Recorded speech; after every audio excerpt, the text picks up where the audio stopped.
Hey, it's Noah. This is my presentation on microlending in the Middle East, economic and social development through marketplace stability. Introduction. Most in the Middle East don't use formal regulated banking, and by banking I mean the banking solutions that I'm dealing with here for small businesses, so loans and things like that. And by most, I guess I mean many.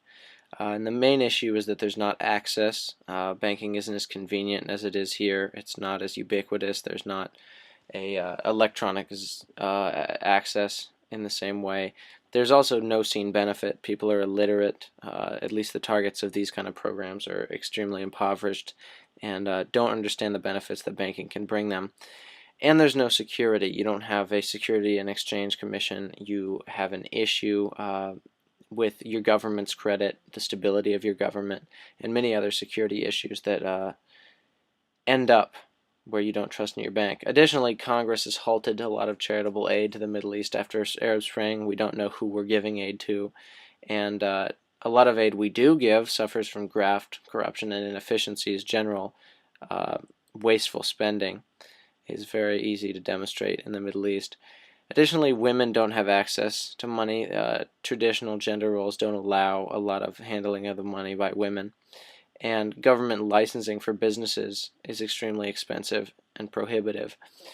The impoverished also have no collateral for loans, so there's no method for them to get a loan for a startup, especially if they don't even bank to begin with, and so they rely on family members or other methods, and it's not all under the umbrella of a legal institution in any way, and taxes and the government does not play a part. The Middle East also lags in overall economic development, and a lot of people think that is a social effect that has prevented a lot of women, the most women out of any region, from entering the workforce. Additionally, this has led to an unemployment crisis, and 80 million jobs will be needed in the next 15 years if we want to maintain the current levels of employment, let alone improve the entire situation.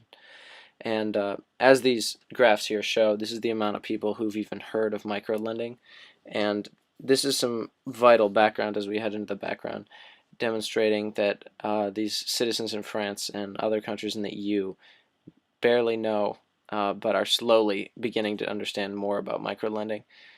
Microlending is, as the name suggests, much smaller pieces of money, and there's not necessarily collateral.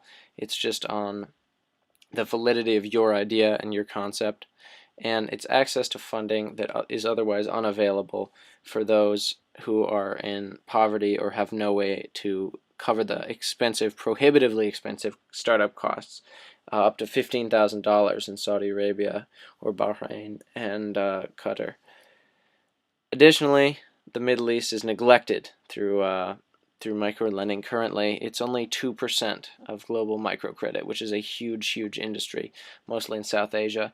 And the Middle East is also only 3% of international trade. They're severely lagging behind in these areas, even as they develop rapidly due to oil wealth.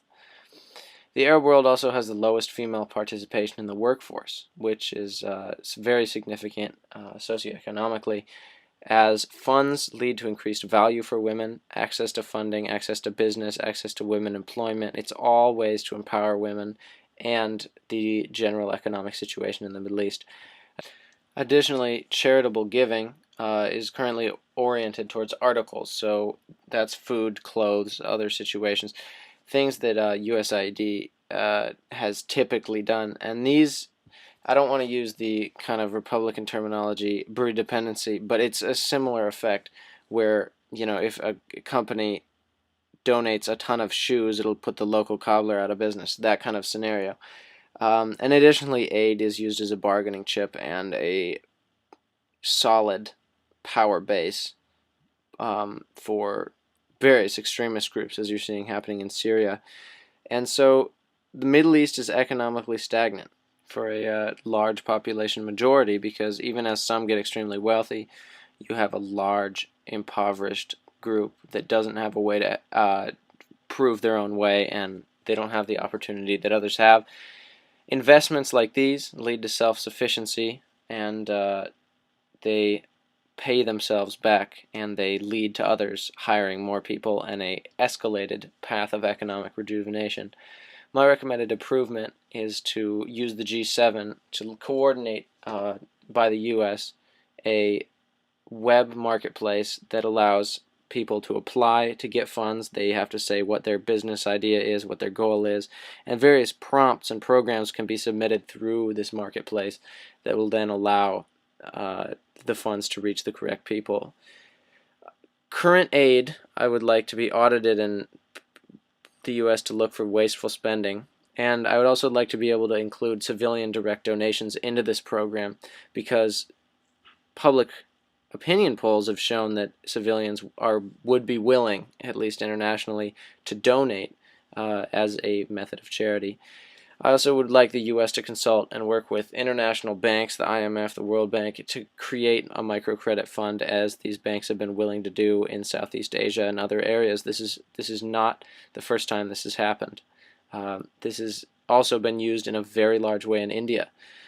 Additionally, the marketplace will allow for people who don't have access to the internet, although the internet will be a primary one, to use a non-governmental organization on the ground or a phone to organize and manage their credit. Additionally, the centralized system will allow embezzlement to show up very easily and to process all in one place cohesively, so everyone can see how the money is being spent.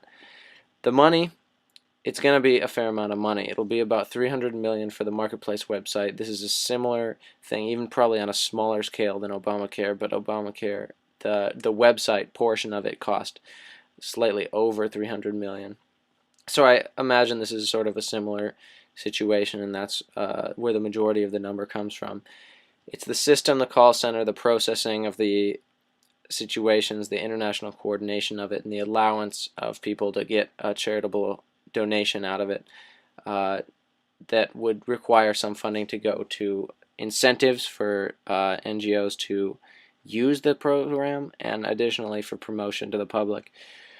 My goal is to double the current U.S. spending of about $150 million to about $300 million just from the U.S., and then use the other partners in the G7 nations and civilian donations to create quite a sizable fund that can be invested. And of course, the maintenance cost for this after these initial costs will come through the repayment of loans additionally, or dividends on those, which could lead to reinvestment, which the World Bank has often done.